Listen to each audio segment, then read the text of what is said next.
White House is very much ready to take it to Republicans is the possible government shutdown.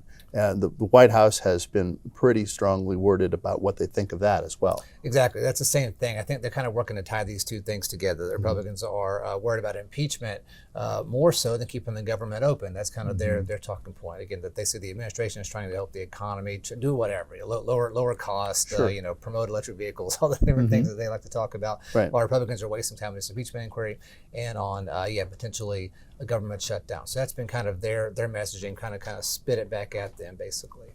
So one of the things that they've highlighted in the White House split screens, while House Republicans are talking about impeachment, President Joe Biden was in New York meeting with international leaders and also some Democratic donors when he went to the United Nations General Assembly. What sort of was his message to the UN?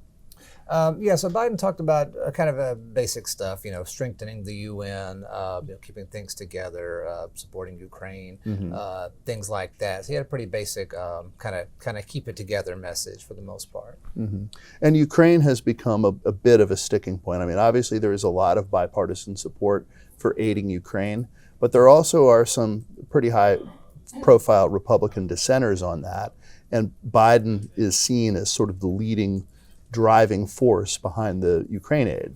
Yeah, this is something that's been going on for a long time. It was a question of, I don't think there's anyone saying, Russia's in the right here. Right. It's just a matter of, okay, we're helping Ukraine, we're giving them, billions and billions of dollars.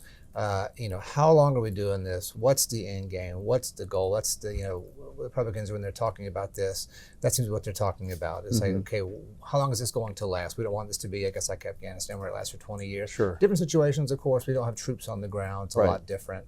But that seems to be what they're talking about. And I remember probably a year ago now, there was a group of actually progressive legislators that sent out a letter along the same lines, making basically the same types of arguments. How long is this going to last? I think some of the squad members were involved in that, and they quickly retracted that for a number of different reasons. But this is something that really both sides have talked about to some degree. Just how long are we doing this? What's the goal here?